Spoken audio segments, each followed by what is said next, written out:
Queridos, estamos quase concluindo a saga, né? Um livro que é curto, de repente pareceu comprido, quando a gente começa a detalhar, mas estamos caminhando rumo ao final de Esther. E hoje nós estamos aí, se tudo der muito certo, na penúltima mensagem do livro de Esther. Alguns pensam, mas ainda tem história? Na semana passada a gente viu o vilão perder, então alguns pensam que as coisas acabam aí. Não, não acabou ainda. Abra sua Bíblia no livro de Esther, no capítulo 8, nós vamos perceber que ainda tem um caminho até realmente a vitória se tornar plena. Então, Esther, capítulo 8, acompanha aí na sua versão. Eu estou na NVT, a nova versão transformadora. Se a sua for um pouquinho diferente, siga a leitura aí. Nós vamos ler o capítulo inteiro, que é curto, não é um capítulo longo. Esther, capítulo 8, a partir do versículo 1.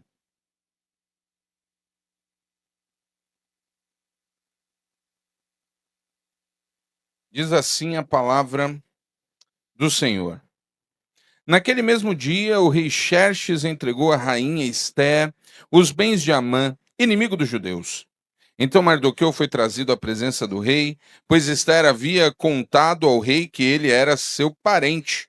O rei tirou do dedo o anel com o selo real que ele havia tomado de volta de Amã e o entregou a Mardoqueu. Assim, Esther o nomeou administrador dos bens de Amã.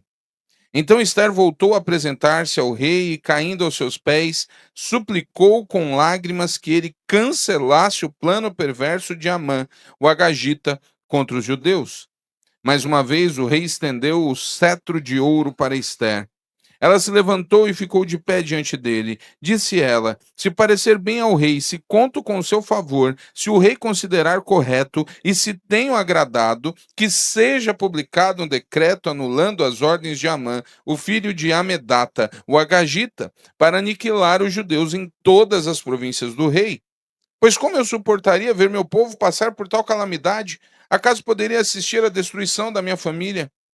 O rei Xerxes disse à rainha Esther e ao judeu Mardoqueu: Entreguei a Esther os bens de Amã e ele foi enforcado porque tentou destruir os judeus. Agora, envie aos judeus um decreto em nome do rei, dizendo o que vocês acharem melhor e selem-no com o anel do rei.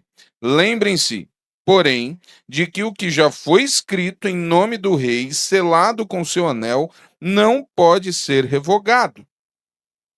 Assim, no dia 25 de junho, os secretários do rei foram convocados e um decreto foi redigido exatamente da forma como Mardoqueu ditou.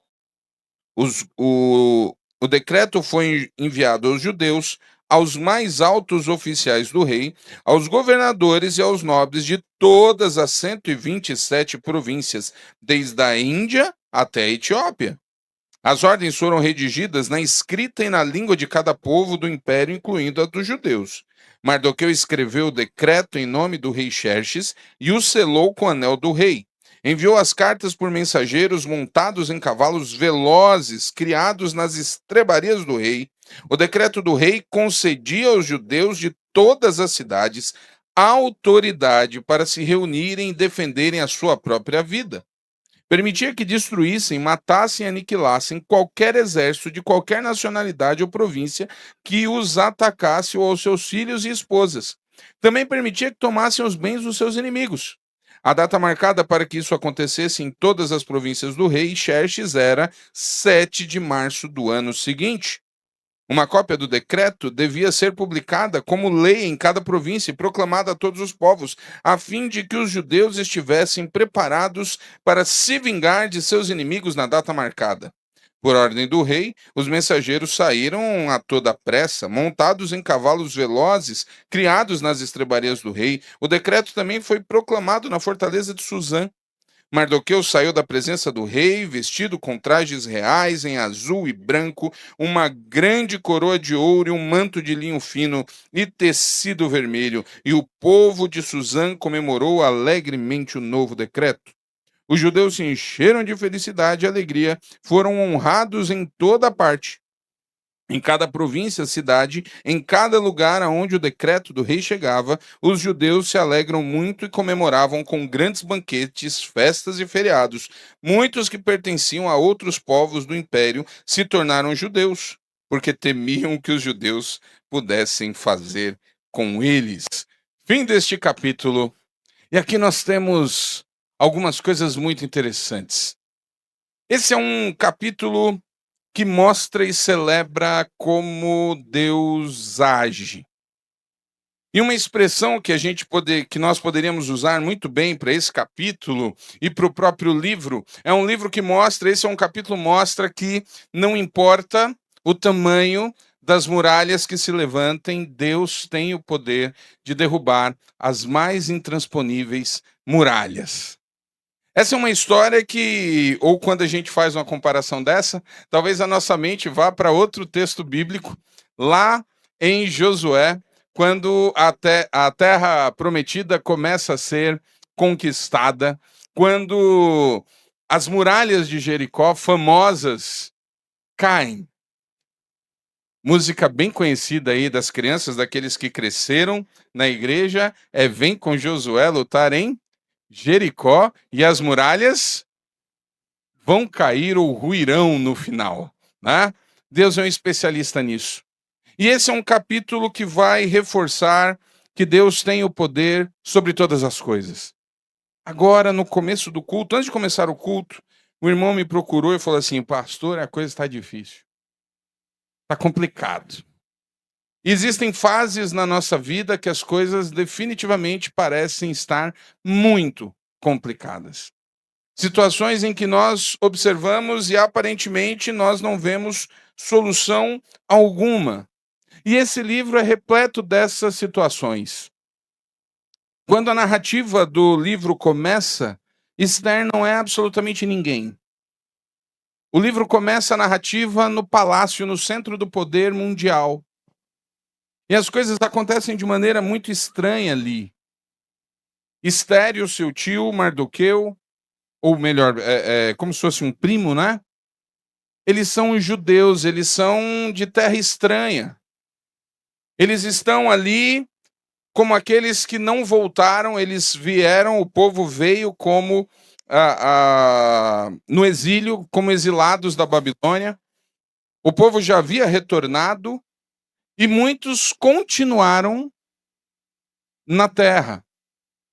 Esther e Mardoqueu faziam parte do povo que tinha continuado como estrangeiro. Aquela não era a sua terra, aquele não era o seu povo. Eles não eram ninguém.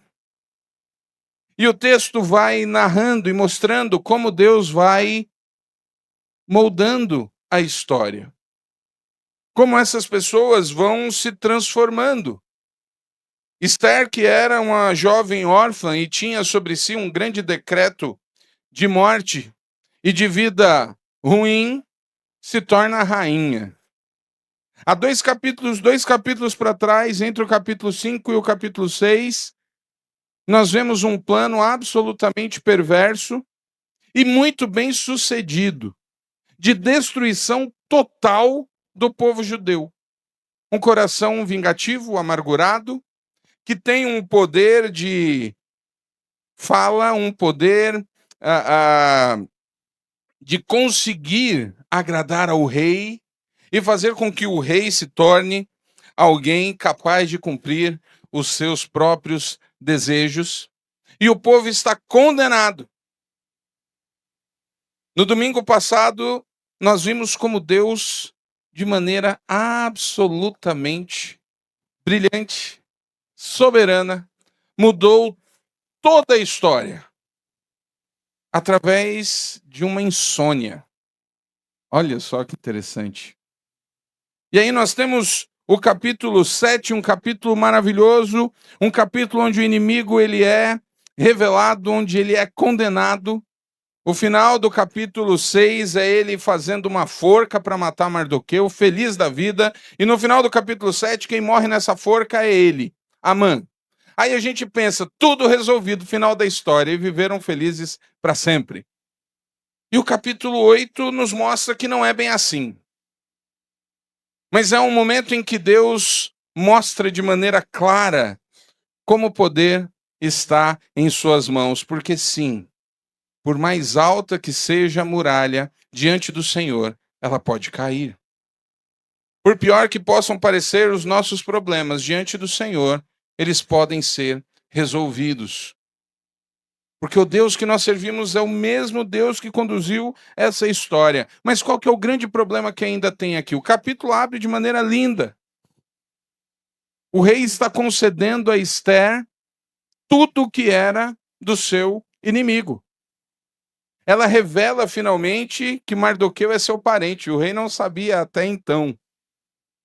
E ele passa a administrar, assim como José no Egito, que recebeu a autoridade do rei, do faraó, ele também passa a exercer a autoridade. Ele, no texto, é descrito ao final aqui de uma maneira espetacular, com suas vestes trocadas, no linho, nas roupas do rei, fazendo inclusive um paralelo, como nos capítulos anteriores, ele estava andando com panos de saco, triste, sofrendo pela sentença de morte que ele havia recebido. Mas no meio dessa comemoração, Esther finalmente faz um pedido de verdade. Porque até então o rei já havia dado a ela a oportunidade. O que é que você quer? O que é que você quer? O que é que você quer? E ela ali segurando. E na última pergunta ela revela o problema.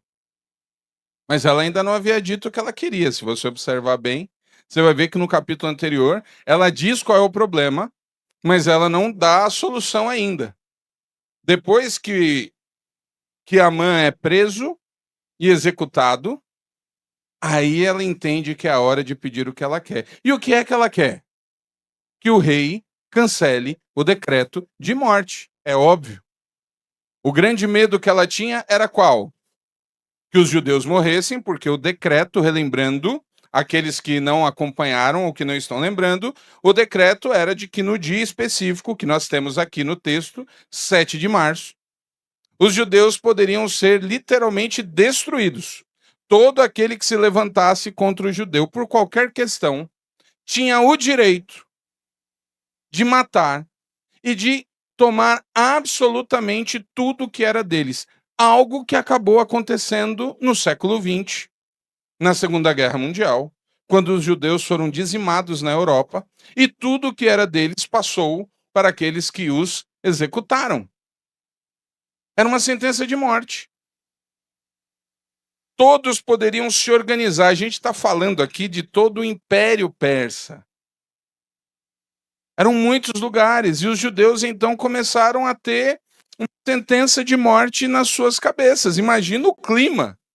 Imagina você, aí na tua vizinhança, surge um decreto aí, sua cabeça está a prêmio. Quem conseguir te atingir vai ganhar uma grana alta e você não pode fazer nada. Fica aquele clima gostoso, né? Já pensou? Dia de manhã ali, o pessoal se encontrando, indo na padaria, né? Bom dia, tá chegando, o que é seu tá guardado. Que situação para o povo. Só que o rei dá uma informação curiosa aqui. O rei diz o seguinte: ei, tudo certo. Eu entreguei tudo que era de Amã para você. Mardoqueu está aqui recompensado. Vocês estão aqui na fortaleza, vocês estão aqui protegidos, mas tem um detalhe. O que eu escrevi, o decreto que eu enviei, não pode ser cancelado. Eu não posso mudar. Palavra de rei não volta. Essa é uma historinha antiga que a gente conhece, é verdade.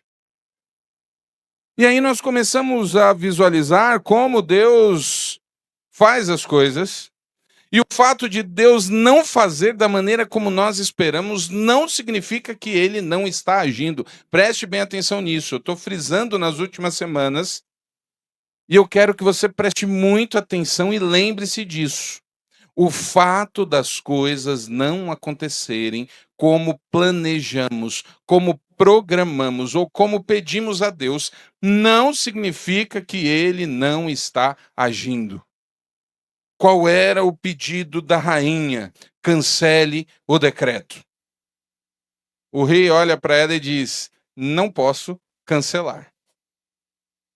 Mas ele dá uma alternativa. E é isso que fica de maneira muito interessante, porque a saída da parte de Deus não era cancelar o decreto anterior. Era um novo decreto. O que eles conseguem aqui, e a maneira como Deus inspira, e a maneira como Deus mostra e dá sabedoria para Mardoqueu, foi única e exclusivamente dar a possibilidade de defesa ao povo. Não era mais um ato de vingança, não era uma questão de dar ao troco, mas agora o povo ganhava a oportunidade de se defender, de se proteger. O povo tinha agora a oportunidade de igualar o jogo. Percebam então que o desejo da rainha era um, e aí a gente volta, poxa vida, a rainha convocou um jejum, a rainha convocou oração, a rainha fez um pedido, e não foi da maneira como ela esperava. Nem sempre nós estamos preparados para entender e ver a ação de Deus quando ela não é como nós queremos. E isso é muito sério. Porque às vezes Deus está ali agindo o tempo todo e nós estamos tão focados naquilo que nós entendemos ser a melhor coisa que a gente não consegue ver a ação de Deus. E perdemos assim a maravilha de ver a ação de Deus acontecendo ao nosso lado. E agora eu faço a primeira provocação da noite. Já parou para pensar que algumas das frustrações ou tristezas que você está carregando talvez seja única e exclusivamente porque as coisas não aconteceram como você queria? E muitas vezes que nós nos entristecemos ou ficamos ali meio perdidos, sem entender o que Deus está fazendo e nós nos sentimos até excluídos. Ou sentimos o sentimento, ou temos o sentimento de que Deus não nos ouve, é exclusivamente porque as coisas não acontecem como a gente quer.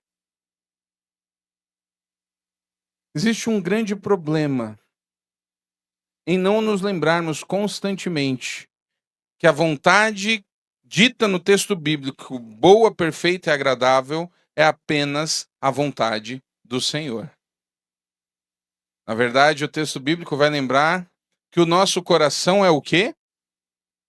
Enganoso. Profundamente enganoso. Precisamos tomar muito cuidado.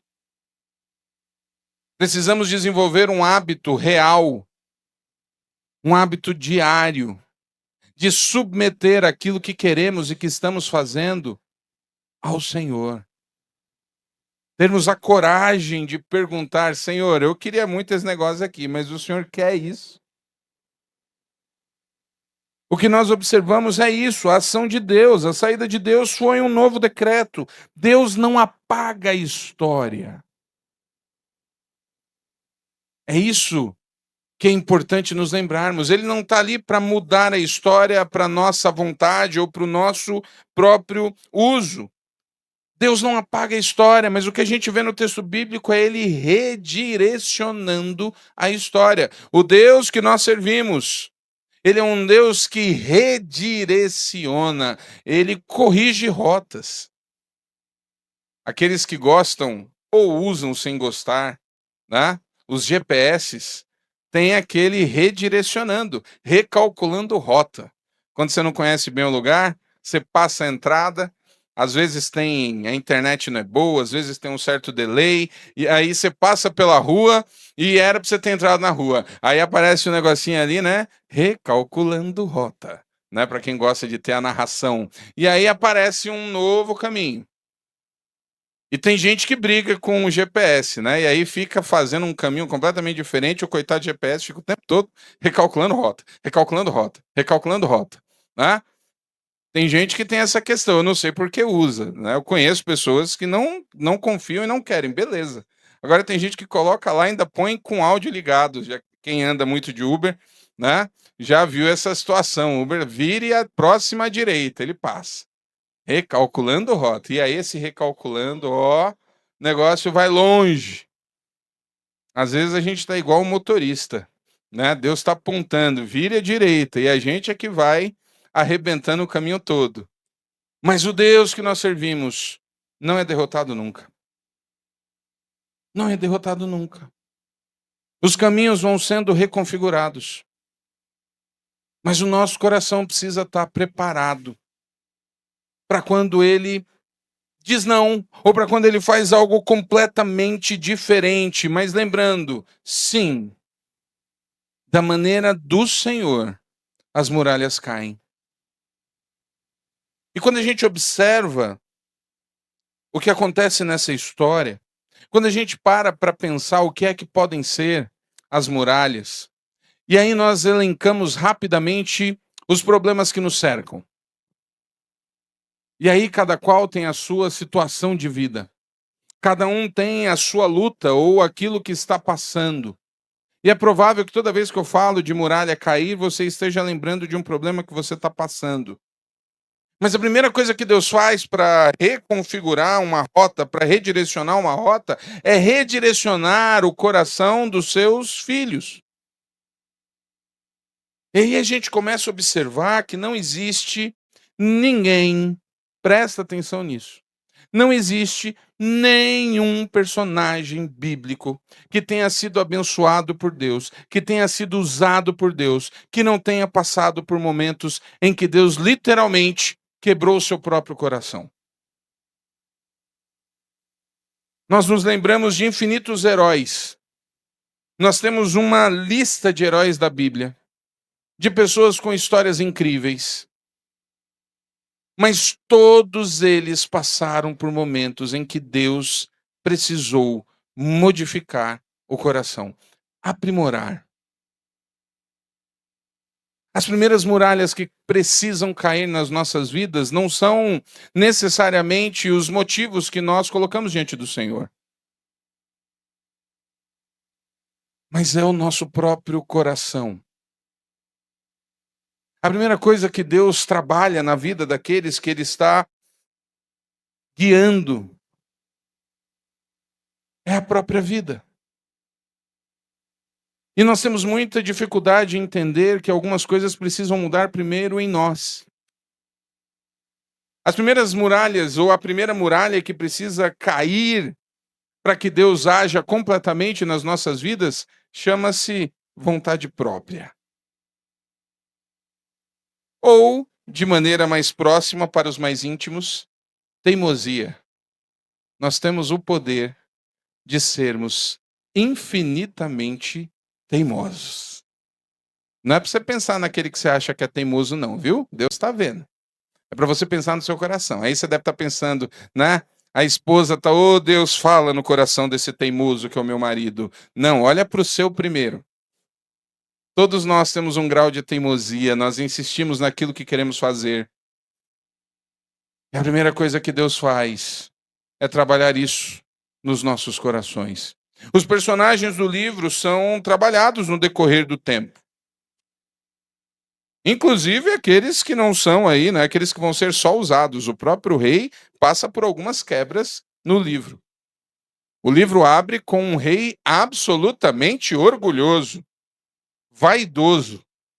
Fez 6 meses de banquete para contar vantagem, para mostrar que ele era o cara.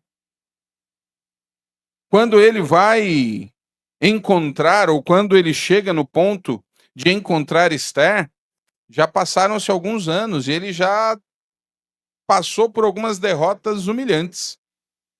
Não é o mesmo rei que abre. O povo judeu vinha sendo quebrado sistematicamente por causa do seu orgulho. E quando nós lembramos dos personagens, Deus tem prazer em abençoar seus servos. Deus tem prazer em colocar seus servos de maneira que eles abençoem os outros. Mas isso só acontece com aqueles que têm o seu coração transformados. O José que recebe o anel do faraó, não é o José que é vendido como escravo para os irmãos, pelos irmãos. Anos se passam. Aquele José passa um processo de amadurecimento no Egito, como escravo, na prisão, até chegar diante do faraó. Nem tudo que acontece de ruim ou que nós pensamos ser ruim é de fato uma ação maligna contra as nossas vidas. Mas pode ser também Deus trabalhando ali porque precisamos aprender algumas coisas. Porque precisamos entender e porque às vezes o nosso coração dá uma inflamada. Às vezes a gente precisa de um lembrete divino. Epa, baixa a bola. Você não é tudo isso. Quem age é Deus. E esses acertos divinos, eles nos custam, eles são dolorosos. É um processo de poda, de corte. Mas isso não é para o mal. E esse é o grande dilema que nós temos, entender quando Deus está trabalhando no nosso orgulho, trabalhando na nossa teimosia. Hoje de manhã, na EBD, nós começamos a ver a carta de 1 João. A carta de 1 João é uma carta extraordinária, ela é curta e absolutamente profunda. Porque ela é uma carta que o apóstolo vai trabalhar, como os outros, o exercer da vida cristã. Mas ele coloca algumas coisas muito profundas, porque ele vai lembrar o que Jesus falou. É João o apóstolo, que está escrevendo agora, 50 anos depois, mais ou menos, daqueles dias. Já é um João idoso, ainda não é no mesmo tempo em que ele escreve o Apocalipse, é um pouco antes. Temos aí uns de 5 a 10 anos antes. Mas ele resgata o que Jesus falava a respeito de que quem ouve as minhas palavras e as pratica é como aquele que é prudente, é como aquele que ama. Jesus vincula. Como é que eu posso provar que eu amo o Senhor? Jesus nos diz como. Aliás, ele faz isso de maneira muito interessante com Pedro, onde ele pergunta 3 vezes: Pedro, tu me amas? E Pedro: Senhor, tu sabes que eu te amo. Pedro, tu me amas? Senhor, tu sabes que eu te amo. E todas as vezes Jesus diz ali para ele como é que ele tem que mostrar o amor, como é que Pedro deveria mostrar o seu amor ao Senhor.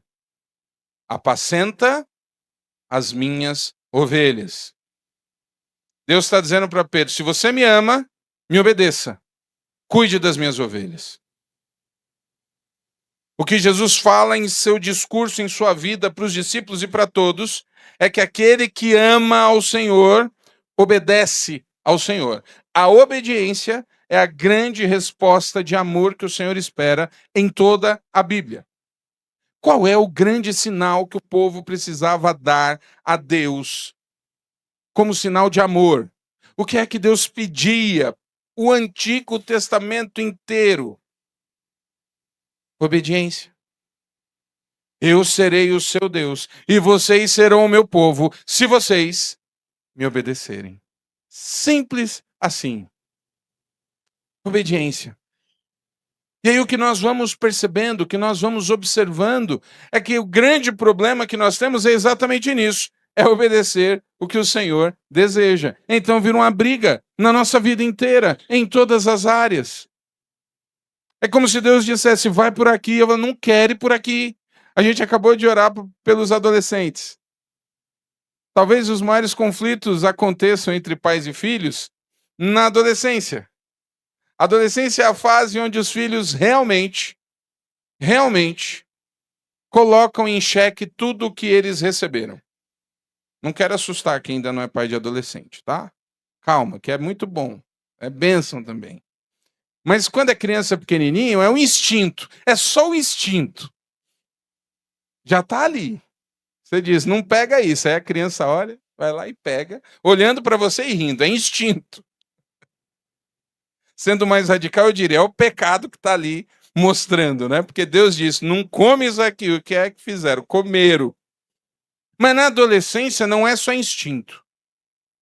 Na adolescência é confronto. Espiritualmente, o homem acaba vivendo uma eterna adolescência. Quando a gente pensa na relação com Deus.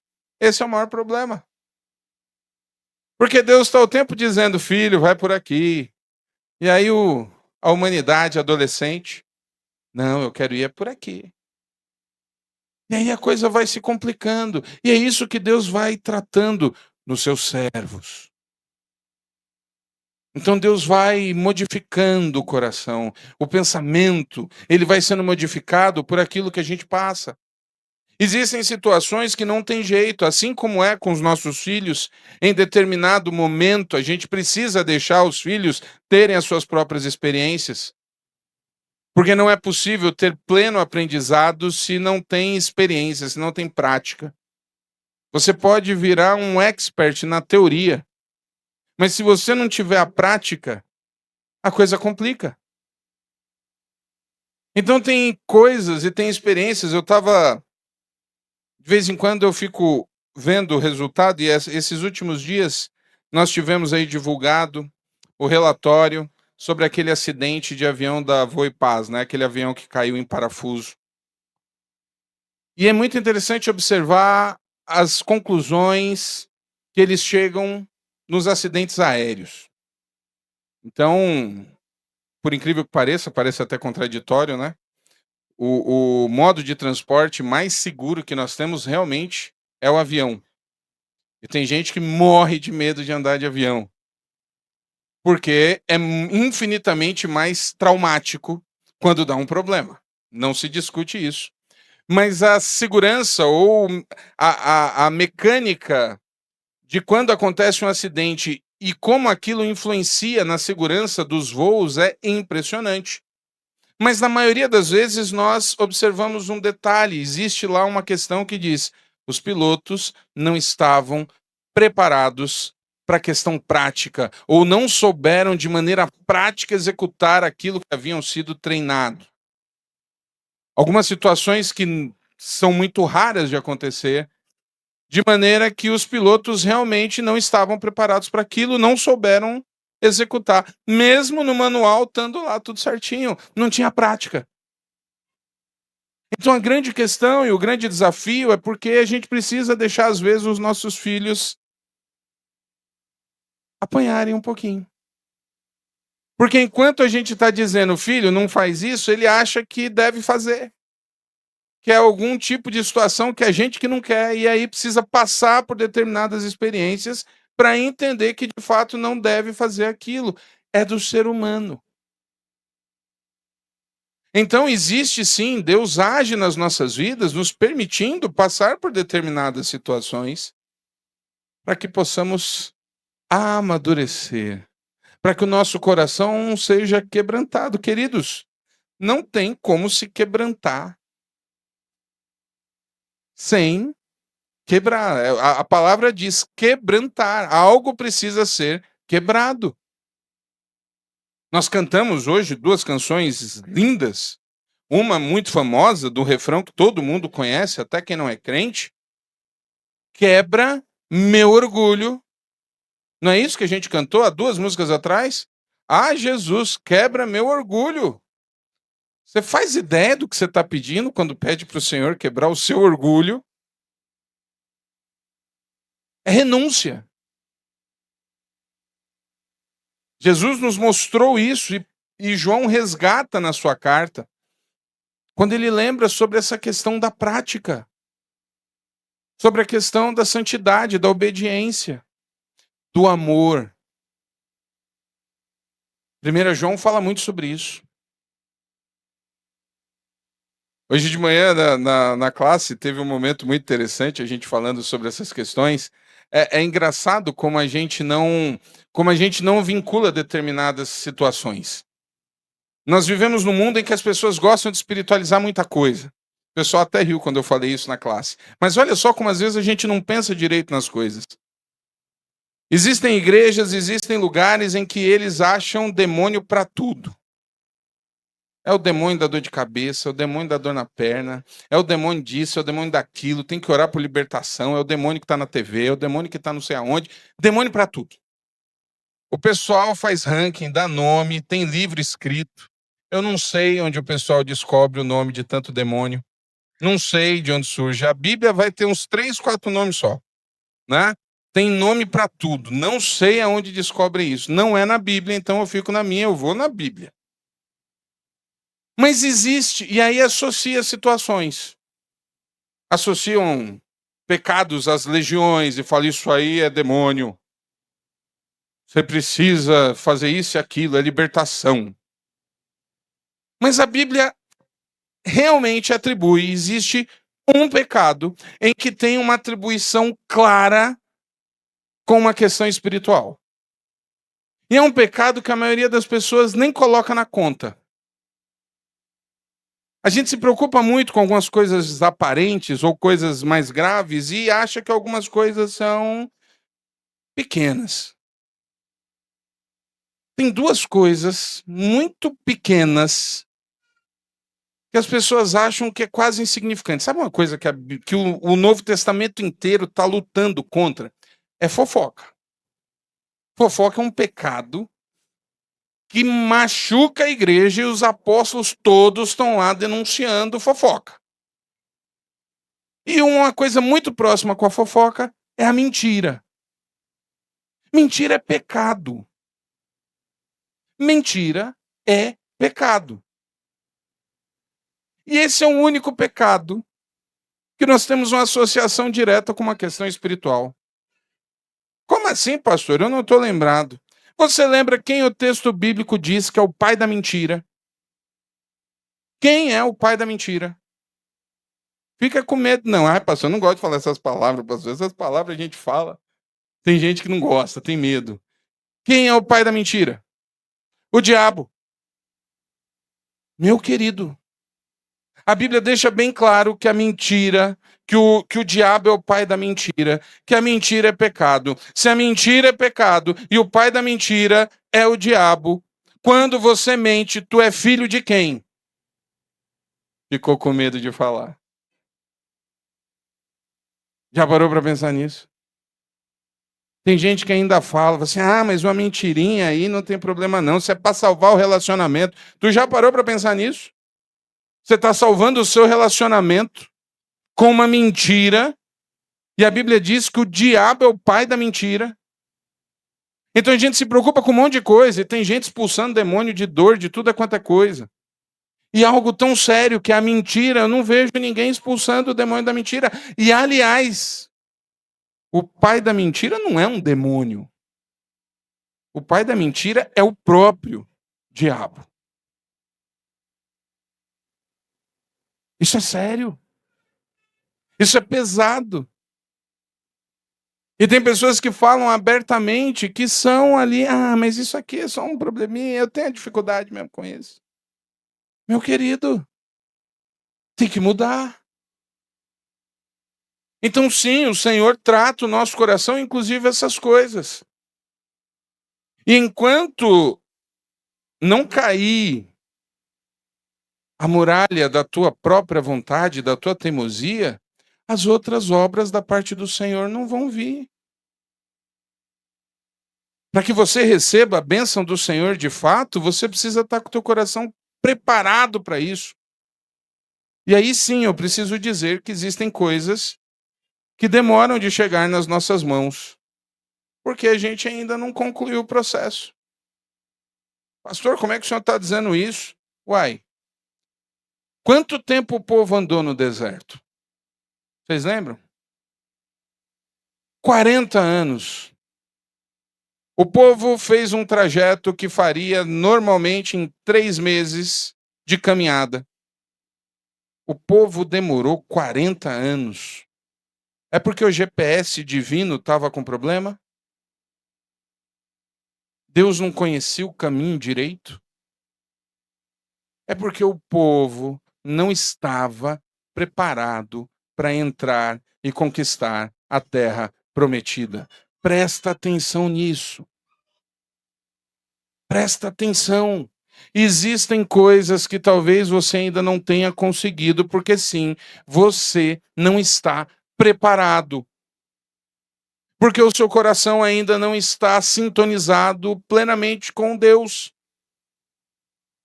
Enquanto as muralhas da tua vontade, da tua teimosia e minha não caírem, não temos a vontade de Deus ou a bênção de Deus plenamente à nossa disposição.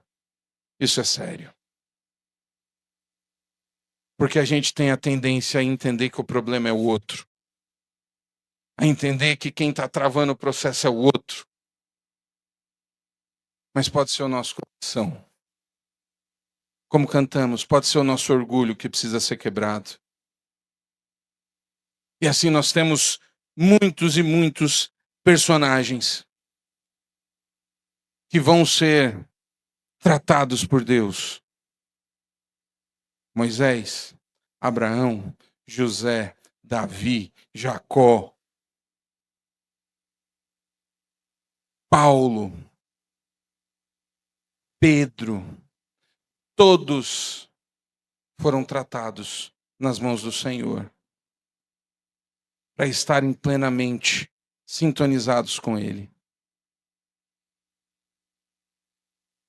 Depois disso, nós temos um último ponto que eu vou salientar, que o texto mostra. O povo estava completamente depressivo, triste, melancólico. Temos uma sentença de morte na nossa cabeça. Isso parecia intransponível.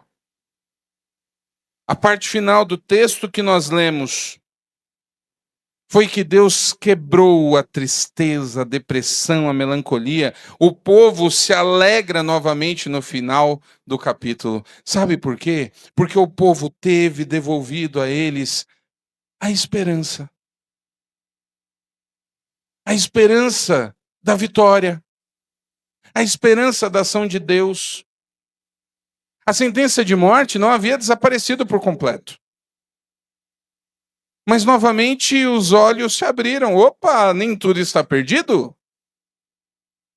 E o povo celebra o que Deus está fazendo novamente. Algumas semanas atrás eu estava no hospital e o Arnold pregou aqui e usou um texto. Quando ele me falou, eu até escrevi para ele e falei assim: tu vai nesse texto mesmo? Tu tem certeza? E ele falou aqui sobre tempo para todas as coisas. Existe o tempo da preocupação, mas esse tempo não é eterno. Existe o tempo da tristeza, mas esse tempo não é eterno. Precisamos discernir sobre isso. Às vezes a gente fica muito tempo parado numa autocomiseração. A gente vive igual aquele personagem antigo. Ô dia, ô vida, ô azar. Dá tudo errado.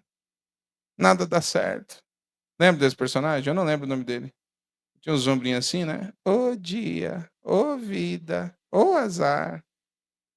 Não fazem mais personagens assim atualmente, né? Só fazem os personagens malucos matando uns aos outros. Eu fico até com medo quando fala que é desenho infantil. Eu me assusto. Eu não estou preparado para ver esses desenhos. Eu não consigo mais assistir um desenho que a Suelen assiste. Que desenho, pai? É anime. Ah, desculpa. Não estou preparado. Mas às vezes a gente entra numa rotação na nossa vida em que a gente fica sentindo pena da gente mesmo. Onde nós somos os maiores coitados da história. Onde o mundo conspira contra a gente, onde está tudo errado, ninguém gosta de mim, ninguém fala comigo, ninguém me ama. Esquece isso.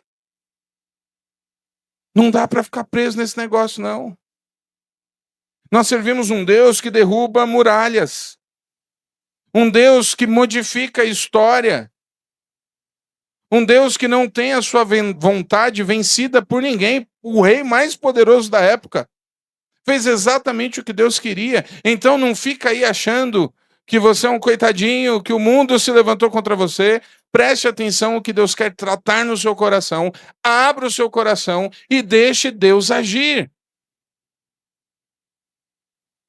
Uma expressão muito utilizada pela minha avó é tudo passa. Tudo passa, meus queridos. Como dito no texto, tem o tempo de chorar, tem o tempo que as coisas travam, tem o tempo que a gente fica triste mesmo. Mas passa. Mas passa. Permita que Deus lhe mostre o que Ele realmente quer fazer na sua vida. Para de ficar lutando com Ele, querendo ter o controle. Tem gente que quer mostrar para Deus o que Deus tem que fazer. Não é você que mostra para Deus o que Ele tem que fazer, é Ele que mostra para você o que você deve fazer. A rainha chegou para o rei e disse, não, anula o decreto. O rei disse, não anulo, não posso. Mas eu posso dar um novo decreto. Tá ótimo. Tá ótimo. Bora fazer o decreto. Talvez você esteja esperando uma resposta do Senhor e não é que você vai ouvir. Ok, você está sonhando com esse emprego e esse emprego não é o seu. Não vai ser. Mas quem disse que não sendo esse emprego, você não vai ter outro emprego na tua vida? Às vezes a gente fica lutando. Eu sou...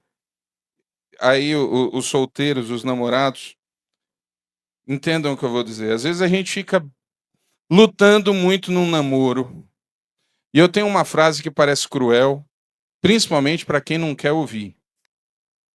Às vezes chega um casal, chega alguém, pastor, eu não sei o que eu faço da minha vida, meu namoro, não tá dando certo, muita briga, gente isso e aquilo. Eu falo assim, termina. Ai, pastor, que horror. Queridos, a gente luta para manter casamento. Casamento, botou o anel, assinou o papel, opa, agora vamos.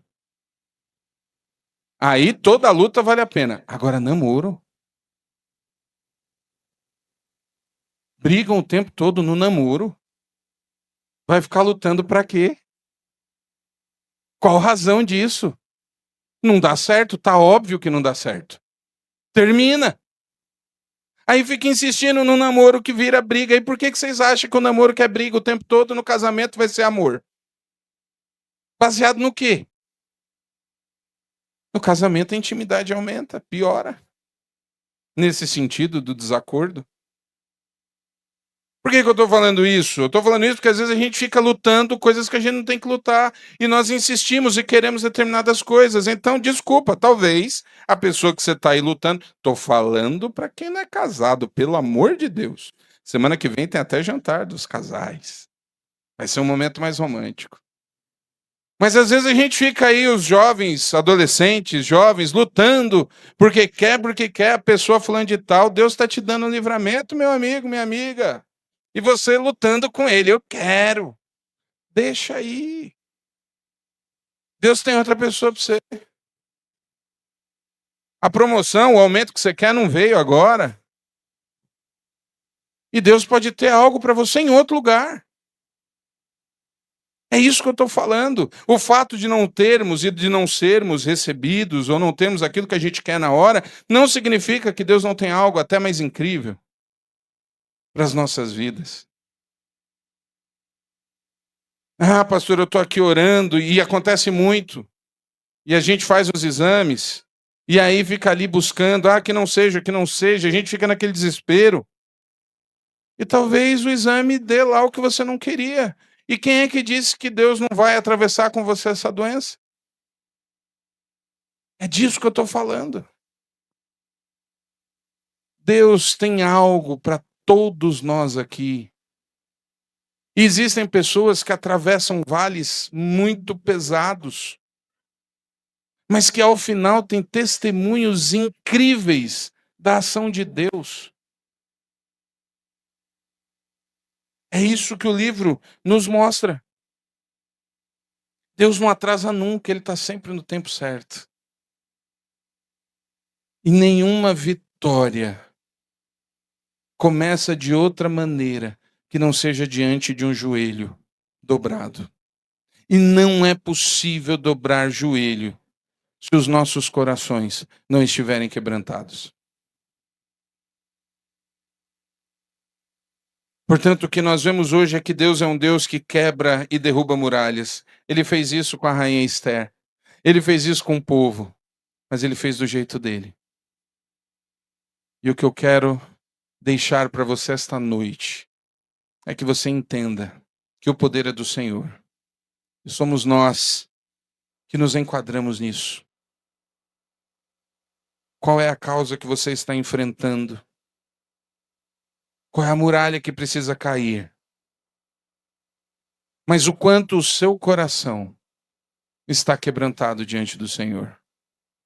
Queria convidar o Ministério de Louvor para subir e queria que você fechasse os seus olhos agora. Queria que você pensasse um pouco nisso que eu falei. E talvez você perceba que o grande problema é que você não foi quebrantado ainda. Deus não quebra as nossas vidas para destruir. Deus quebra as nossas vidas para reconstruir. Tem um hino muito antigo, muito simples, mas de uma profundidade. Um hino que fala: eu quero ser, Senhor amado, como um vaso nas mãos do oleiro. Quebra minha vida e faz-a de novo. Tenha coragem de perguntar para o Senhor agora: Senhor, o Senhor já reconstruiu minha vida? Pergunta para Ele. Não é o que eu estou dizendo para você aqui, mas é o que você precisa entender da sua relação com Deus.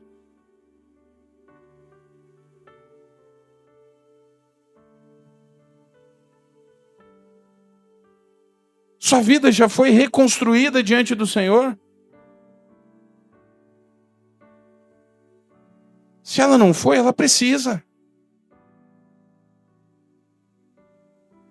E se ela já foi, confia nesse Deus.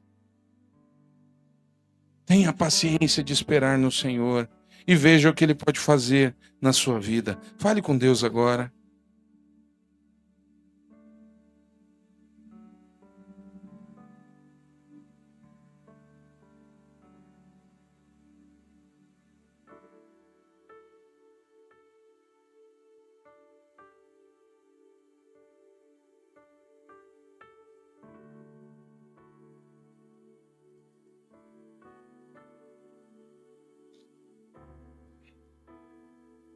Santo Deus, a tua igreja está em oração. Pai, é tão bom ver textos que mostram que a tua soberania, ela é maior que absolutamente tudo. O maior rei da terra se dobrou diante da tua vontade e o Senhor continua fazendo isso hoje. Nesse instante, Pai, os meus irmãos, as minhas irmãs estão orando. E no começo desse culto, nós clamamos que o teu Santo Espírito agisse em nosso meio. Pai, que cada um tenha o discernimento. Que o teu Santo Espírito aponte as vidas que precisam ser reconstruídas. Pai, se existem pessoas aqui esta noite que precisam entregar a vida ao Senhor, que seja o teu Santo Espírito que mostre isso. E agora, Pai, eu coloco os meus irmãos e as minhas irmãs que estão passando por lutas, por dificuldades, que estão já entendendo que a muralha não vai cair nunca. Pai, reanima esses corações. Como o Senhor fez com o povo naquele decreto, devolve a alegria, devolve a esperança, devolve o ânimo. Que o tempo da tristeza e do choro, que ele passe. E que a confiança plena no Senhor seja restaurada. O Senhor conhece cada um, o Senhor permitiu que cada um chegasse aqui esta noite, porque o Senhor tinha esta palavra. Então testifica, confirma nos corações dos que aqui estão, dos que estão em casa acompanhando a transmissão, de quem estiver ouvindo essa pregação em um outro momento que eu não faço a menor ideia. Acende novamente a chama no coração do teu servo, da tua serva. Possamos confiar plenamente no Senhor. Pai, como confiança, eu coloco esse pedido que acabou de chegar aqui, desses pais que estão mandando para a gente esse pedido, desse bebê, do Lucas Rafael. Que o Senhor esteja, Pai, dando vida a este bebê. Que o Senhor esteja revertendo esta situação naquele hospital. Age de maneira soberana, age de maneira vitoriosa, incrível, miraculosa. E que isso se torne um testemunho do teu grande poder. Acalma os corações desses pais. Traz vida a esta criança. Mostra o teu poder neste hospital, Pai. E age no nosso meio e nos nossos corações. Assim nós oramos agradecidos pela tua santa presença. No nome precioso de Jesus. Amém. Amém. Glória a Deus.